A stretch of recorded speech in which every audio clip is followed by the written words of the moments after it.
right, people are jumping in. We're up over 200. People are chiming in. We'll get started here in just a second. But as we are getting started here, go ahead and open up that chat box real quick, whether you're on a cell phone or on your computer, and let us know where you're tuning in from. We're close to 400 people on right now, Casey, so I'm excited to see where everyone's tuning in from. If you're from the Portland, Oregon area, you're in the middle of our heat wave, so this topic is very applicable right now. Yeah, I made it outside, and I got a little bit sunburned with my Oregon skin, so. You decided to like really feel the burn for this Feel topic. the burn, baby. Feel the burn. I love it. Everyone's tuning in. We're all over the country. That's my favorite part about this call. Like literally everywhere in the world or in the country, and sometimes the world, we're tuning in. All righty, Casey. I think we're about ready. Why don't we kick it off? All right, let's kick this off, guys. Welcome. It's Wednesday night, and this is our Habit of Health call, and this is an opportunity for us to all come together as a community and talk about different health topics that really matter to us, that will help us kind of move forward in our optimal health journey. So tonight's topic is feel the burn and feel the fat burn, and we're going to talk about a couple of different things. I want to get into, first of all, kind of like how do you balance your workouts and your fuelings for optimal results? And this has been kind of a topic that people often are confused about. And I think what it is we're based on generalities that we use with some of our terminology that kind of gets confusing. So what I'd like to do is I'd like to start by, well, first of all, let's go into the chat, Brad, and let's find out how many people feel like you can work out while you're on our 5-in-1 optimal weight loss program. How many people feel? Yeah, Casey, that's a great question. So as we're talking about tonight, we're going to explore fat burning and actually bringing in healthy motion into plan. So yeah, open that up real quick. True or false? Just type into the chat. You can exercise on the 5-in-1 plan. I think we'll be. It's funny, Casey. You and I always get like different answers on this. So. Yeah, the answers will vary quite a bit, and we'll kind of talk about why that is. And first of all, I want to kind of define again what it is we're talking about. So calories in versus calories out, or creating a calorie deficit to really tap into body fat stores and unused energy that we want to burn is different from fat burn and ketosis. Okay, so that's the first point I want to make. The second point is fat burn and ketosis is different than weight loss. And then lastly, weight loss is different than fat loss, okay? So if we can kind of wrap our minds around that, then we're gonna have a wonderful conversation on this, and we're really gonna start to figure it out. And my goal for tonight is to kind of have a couple of aha moments that will really allow us to be easier on ourselves, because I think a lot of times we beat ourselves up for these little influxes in our weight when we don't need to. So that's kind of the goal for tonight is how can we define those 3 different stages and what that looks like, and how it applies to your emotional health, because let's face it, it's not fun to get to a goal and then see that number go away if we can't identify the reasons why that's happening. So this is me. So I want to introduce myself a little bit with my background here. My background is in clinical nutrition and dietetics, basically food science. That's my background, that's my education. However, these are my current and past certifications that I've had and that I've held. And one of the things that I've focused on for the last 20 years in the health and fitness industry is getting a diverse background of all different kinds of modalities that we use, different dietary programs, and really having an understanding of how that can be applied to our normal members and now to our health coaching clients to have the best success. So sometimes when talking with other trainers or other individuals who are exercise fanatics, and I say something along the lines of I'm a personal trainer in a large health club, then what will happen is somebody who's in CrossFit will say, well, you don't understand CrossFit. It's different here. It's different how we do this. So I just want everybody to kind of know that I have a pretty wide variety, CrossFit actually, level 1 trainer actually. So I mean, I have a wide spectrum of diverse exercise modalities. So I just wanted to get that out there so that we can all talk about, exercise in general, just to make sure that's out of the way. We're going to talk about energy management here. And when we talk about energy management, it's calories in versus calories out. Okay. Ultimately, that's the main goal, that we are actually burning more energy than we're actually taking in. So when we take a look at this, and this should look familiar, you'll see this in the Habits of Health, Dr. Anderson's Habits of Health book. You'll see this in our Optavia Start Guide. You'll see this with our Quick Start Guide. And basically, we're starting out with a higher BMI. And what we're wanting to do is we're wanting to create a calorie deficit. So as we're here in a higher state, you can see that the energy coming in is higher than the energy going out.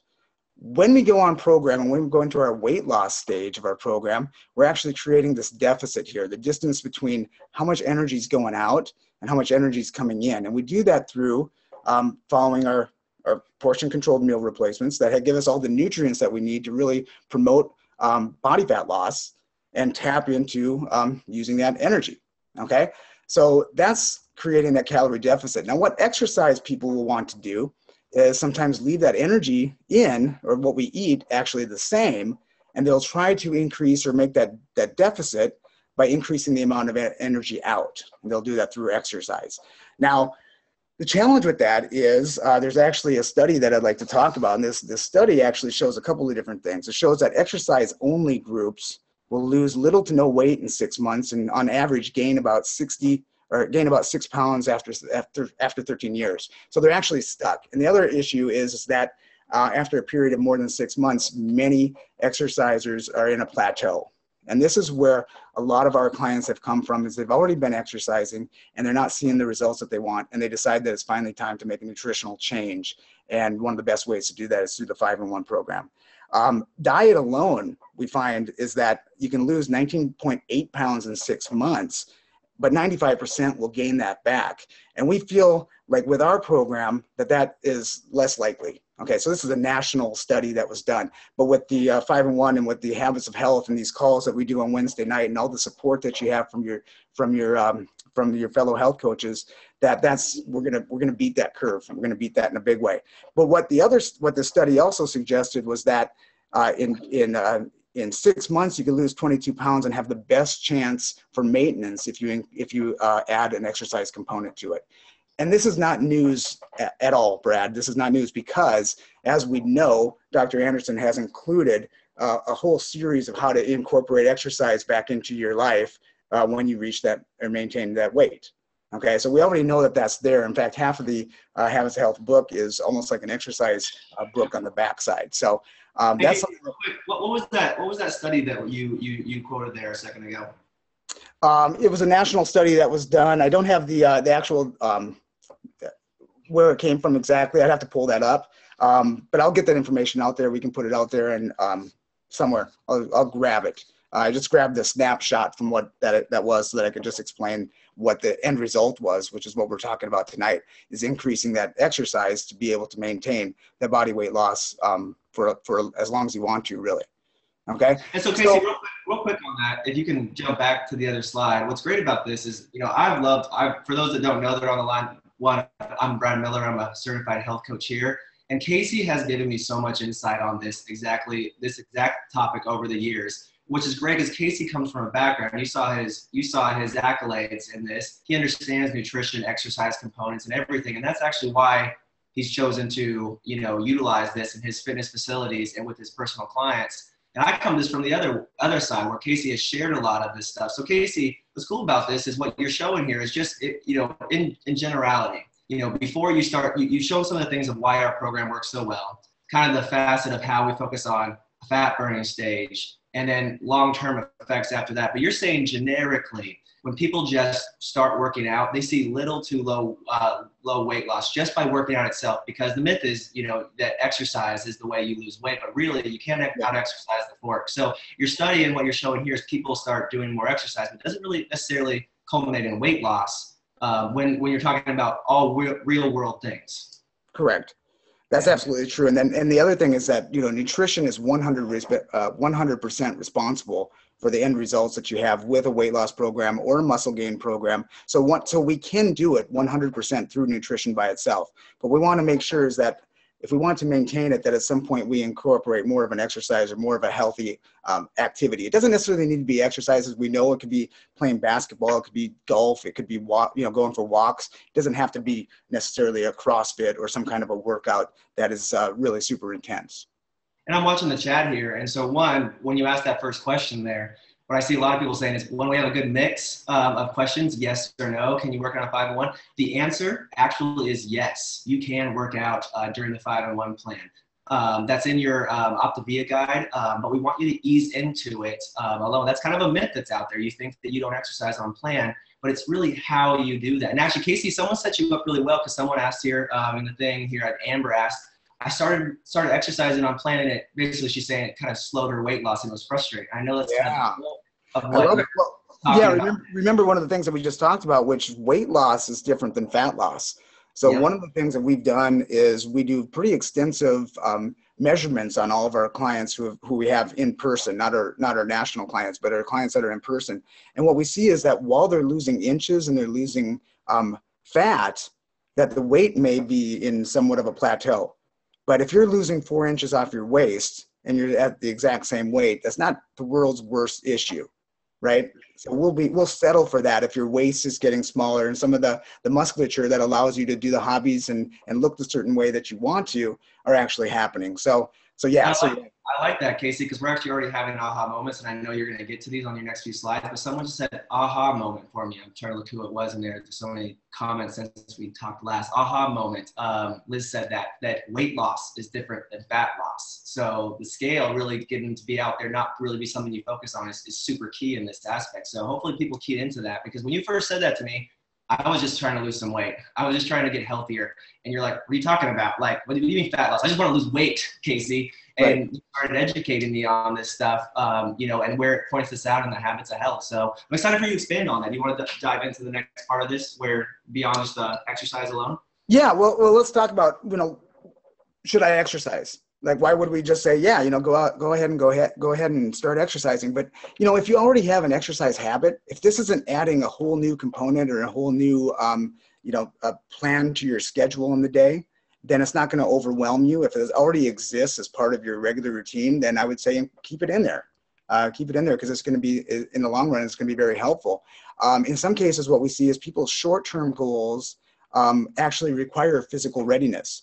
So what I mean by that is, how many clients have we had that said, I want to lose this weight because I want to climb this particular mountain, or I want to do a 5K with my granddaughter, or whatever the case may be. If that's the reason, if we just go with a weight loss only attitude and we lose that weight by the day of the event, but we haven't planned for the physical readiness, then what's going to happen is you're going to have a very miserable experience running that race because you haven't prepared for it. The other thing that we find is with military retests. If you're trying to get down to a certain weight, but you also have to pass your mile run under a certain period of time, that just losing the weight by itself isn't going to help you reach that short-term goal of being able to conquer that run or meet those standards. So that's the other thing that we'd take a look at. Here's the deal. If you hate exercise, if you absolutely hate it, like it just thought of it just makes you sick, then no, you're not ready to start exercise yet. We hope that over a period of time, that as you get lighter and your joints feel better and your energy increases and you start to build that confidence, that you say, yeah, now's the time to jump in and start doing some exercise because I'm feeling pretty darn good right now. Where else can I take this? And then if you're an at-risk client, if you have super high blood pressure, you have joint problems and injuries and that kind of thing, then no, we wouldn't start an exercise program yet either. So those are things that we want to consider. What are our clients' goals? What are our personal goals before we jump into that? Hey, Casey, if you can back up for that for 1 second, that's such an important slide there, and you hit on so many great things. I just want to kind of reference the chat real quick, because that's part of the great thing about this call and this community, getting to learn. There's so many aha moments happening in the chat and some people asking some questions. And this is a really important thing. Should I exercise? And really just kind of asking yourself where your goals are at. And then I don't know if everyone really picked up on what you were talking about is, are you approaching exercise as something you need to do grueling for a weight loss? Or are you approaching it for do you already have an exercise habit? What's your long-term goal of that? Which is really important. We have some questions in the chat here. So someone was asking this is great while we have this call. So someone was asking in the chat, I've lost 18 pounds. Congratulations, by the way. And I have a goal of 7 or 8 more, but I want to know if the 5 and 1 is enough with all my running. You're going to want to talk to your health coach and learn a little bit more. But in short, yes. Short answer, yes. More to come on that. So Casey, you might want to explain a little bit on that. You can switch up your plans, depending on what you're at, because we're all eating 6 times a day on this. But if you decide to start exercising more, because another person has another question in there, like saying I have a really labor-intensive job, like will the 501 plan work for me? You know, what would you generically cover for that as far as that goes? Okay. Yeah, Brad, can we just move forward on the slide? I think we'll come across all those answers when we get in there. So if you can be patient with me, I'll jump into this in the next slide or two. But as we already know, we'll improve our chances of maintaining our fat loss, and we'll be able to maintain once we reach our goal. The big thing that I'm finding is that when we exercise at the same time, we don't have that roller coaster ride. And once you get to the body that you're kind of wanting, or that you have envisioned in your head, and you reach that point, that you get to stay there. And I'm going to get into that in a slide coming up next too. But we already know that the cardiovascular strength and endurance and flexibility and reduced muscular joint pain, that those are all benefits that we get from just being more physically active too.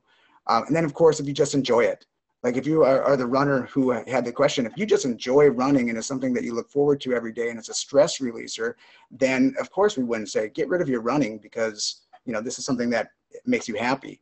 So there's definitely ways to incorporate that in. So again, that question is kind of like, where do I on this green bar right here decide that I'm going to incorporate exercise back in?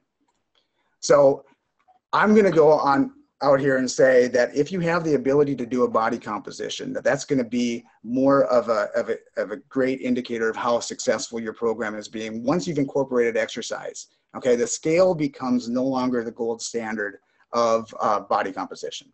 I'm sorry, of success, right? So if you're just getting lighter, you know, if you were to lose 5 pounds of fat and also lose 5 pounds of lean body mass, your body fat percentage would be exactly the same.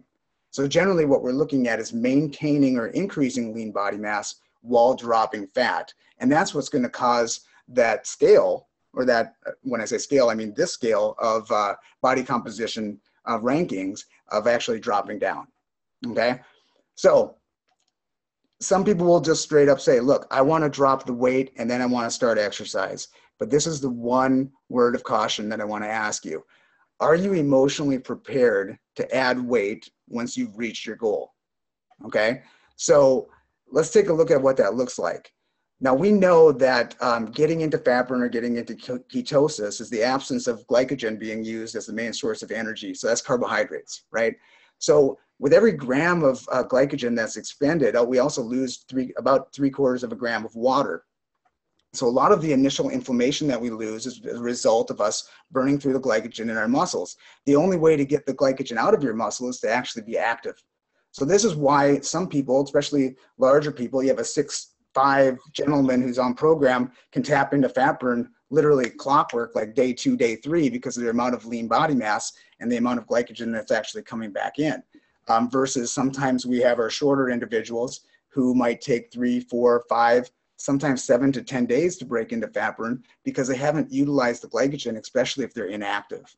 So once we see that, we know somebody's in fat burn, right? I mean, how many times have we got that phone call? I'm in day 3, I'm down 3 pounds and I feel amazing, right? And then sometimes you'll have that call on day 4 and they're like, you know, I'm not feeling it yet. What's going on? How much weight have you lost? Well, I've lost 1 pound. So that's usually a pretty good indicator that they haven't achieved fat burn at that point. So now we go over our period of time, whether this is 6 months or a year or whatever the case is for you to get to your ideal scale weight. And let's pretend that that's 150 pounds. Okay, your goal weight that you set for yourself and the number that you're focusing on every single day for 6 months to a year is 150. Okay, and we hit that 150 mark and we say, yay, I'm finally going to start to go into a program where I'm incorporating carbohydrates back in. And what we know about carbohydrates, again, with the glycogen, is that we're going to immediately see a 3 to 6 pound increase because we bring glycogen back in. It's going to fill the muscle cells first, and then it's going to add that water because the water is attached to that molecule. And we see that 3 pound increase. And then now all the emotional stuff starts happening. What did I do wrong? What's going on? What's the issue with this? I must have screwed up. I must have ate the wrong food. I must, maybe I have to go back on 5 and 1. I'm not ready for this. But this is just a natural thing that happens. So what I tell my clients a lot of times is if this really is your true ideal weight at 150, let's get down to 147 or 145 before we start incorporating back in, to make sure that we don't have that shock element. Because if that's been a goal number for somebody for so long, it can be very disappointing when you see that number disappear the next day. And then we start to incorporate exercise. And had we, if we started doing this weight loss program without incorporating exercise, sometimes we'll have a loss of lean body mass as well. And once we start incorporating exercise to do the activities that we want to do, we're going to see anywhere from 6 to 8 pound increase of lean body mass to reconstitute the body to do the activities that you're asking it to do. So that again, so now where we ended is, instead of 150, we're actually at 156. And if we were to do this at the same time that we lose the fat mass, we might find ourselves riding this wave right here. I don't know if you can see my cursor, I hope so, straight across here, right? And we might actually determine that once we get to 156, that you have that body that you've envisioned you wanting to have, and you're at a healthy weight and you're feeling really great. There'd be no reason to drop down to that 150 because you're already at a healthy weight and a healthy musculature. Okay, so that's the point I want to make, is that's why that body composition right here might be right across here at 22%. It might be almost perfect for where you want to be. There would be no reason to drop down below that had you done an exercise program at the same time. Now, going back to that question, is that yes, your scale weight's going to be slowed down, because if you drop 10 pounds but you add 2 pounds of muscle, you only have an 8 pound loss. Right? So you're like, oh man, I should have been moving a little bit faster than this. But no, not if the muscle mass is increasing at the same time.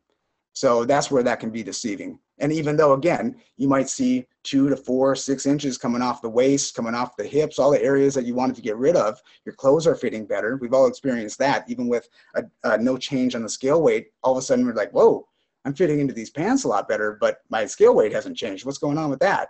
And that's losing that fat mass while maintaining or gaining lean body mass.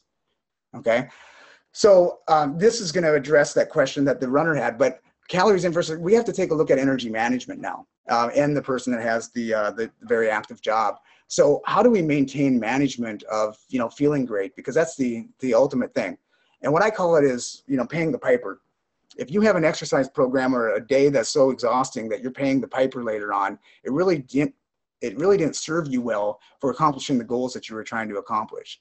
And what I mean by that is, let's say you had a workout that burned 1,000 calories, okay? And this is your first day of exercise. This is your first day getting back into it.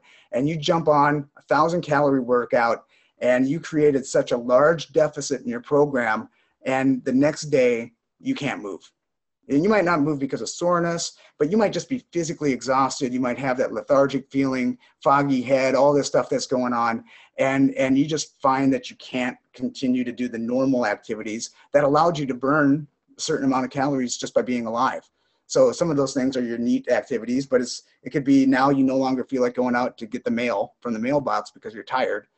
You just want to sit on the couch all day. You decide you don't want to do laundry or do the dishes, and you definitely don't want to walk the dog.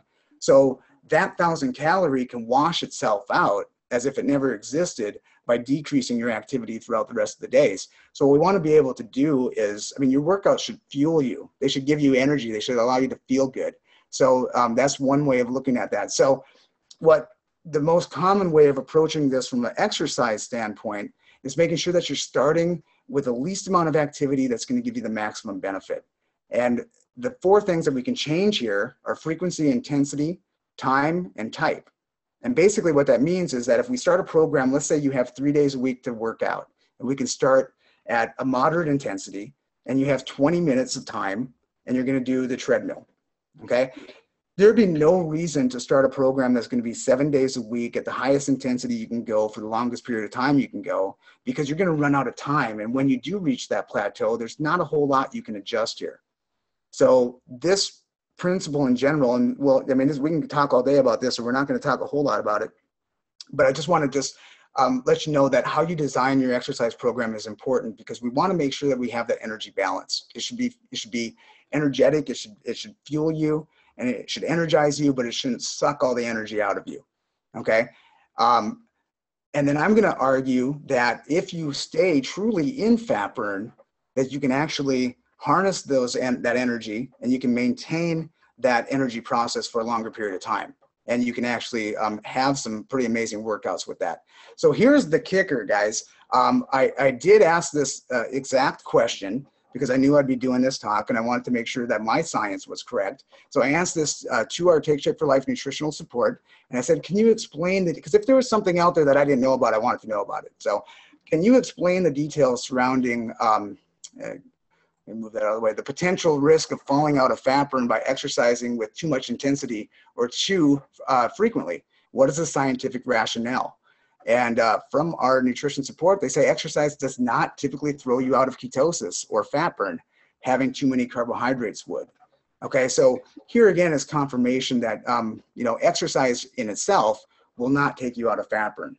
Okay, so that's something that I feel is really important to get out there. The reasons that I find people fall out of fat burn is kind of the general practices that are associated with the activity.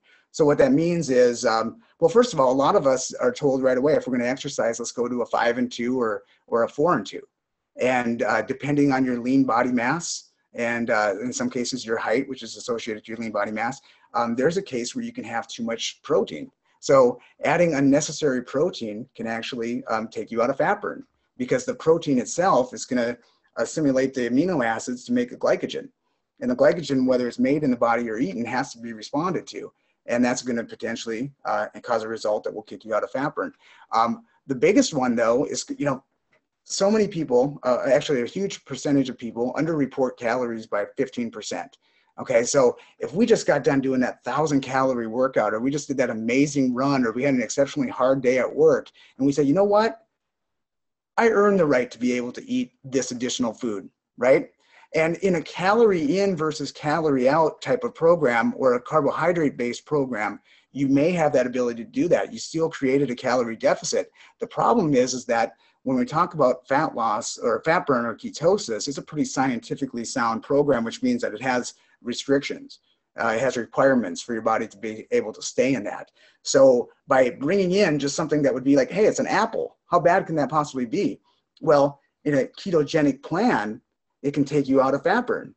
Now, in a calorie deficit plan, it might be fine, but you also have the symptoms that are going to come back from being in a carbohydrate-based program, which is going to be blood sugars up and down, cravings, feeling lethargic, having up and downs in mood and attitude, but most importantly, appetite. Appetite can start to get very ravishing at that point. So that would be a concern. Lean body mass or activity doesn't support the current levels of carbohydrates. So what we see with like our taller individuals, they can easily support those 84 grams of carbohydrates that we get in our program, or even 100 to 110, and they may still be able to stay in fat burn. But the shorter you are, and I'm short, so I can say that, the shorter you are, a lot of times the carbohydrates cannot be supported by the amount of muscle mass that you have. So in some cases, even our very tiny people, the 84 grams of carbohydrates can be too high. So any variance from there will be exceptionally too high. So that can kick you out. And that's why you don't feel great if you don't feel like you're in fat burn. If you're in fat burn, you can ride that all day long. And then lastly, when you're in the state of fat burn, your kidneys just function differently. I mean, you have a lot of water coming in, you're flushing, you're going to the bathroom often. If you're exercising, your temperature is up, you're sweating more electrolytes out. And basically, you can have those symptoms of lethargic feelings from being dehydrated. And in that case, you just have that moment of like kind of freaking out. Like, I just need to eat something because I have this headache, or I'm feeling very hangry. But it's actually associated to more of a dehydration or something that your body is missing that you need to bring back in. So those are reasons why. So the exercise by itself didn't cause it. But some of the symptoms that we have are associated to what we think we need to do in order to fix some of those issues that we may be feeling. Okay, I know that's kind of complicated, but it's kind of the thing that happens. So here's the deal. If we take a look at this fuel truck right here, this is the main engine truck, the main engine gas tank. Well, this is only going to go a certain distance. This is like carbohydrates. It only goes so far, at which point you're going to have to refuel rapidly in order to keep going. If somehow this fuel truck, and we'll call it stored body fat, if this semi could tap into what it's actually carrying, it could go across country 1,000 times. without ever needing to fuel up because of the huge tank that it has. So we know that on general, and this is just a general average that people use all the time, but 3,500 calories are in 1 pound of fat, okay? And actually, if you really need to know the details, it's anywhere from 34, 36 to 37, 52. But generally, we just say 3,500 calories, okay? So how many pounds of body fat do you want to get rid of? If we're looking at 10, then we're talking about 35,000 calories that we need to burn through before we see that body fat goal reduced, or see that number realized, I should say. So that's a lot of calories. So here again, if you're running and you're running major amounts of distances and for times, then if we can tap into that stored energy system and actually tap into that, then we can run for a very, very long time. If we're going in and out of glycolysis or into carbohydrate burning, we're going to bonk. We're going to at some point, we're going to stop, and we have to eat, we have to refuel, and we keep that process going. And that's the dangers of going that direction, because it increases appetite. And before we know it, we're underreporting our calories, we're eating more than we expected, and we start to have some challenges with that. So here's the solution. And so we know a couple of absolutes. We know that carbs, too high of carbs, as stated by nutritional support, will take us out of fat burn, which we all know, and that's why we have a certain limit that we want to take in. We also know that protein above and beyond, and there's some wiggle room in there depending on individuals, but protein above and beyond 1 gram of protein per pound of lean body mass could also put us in a position of falling out of fat burn.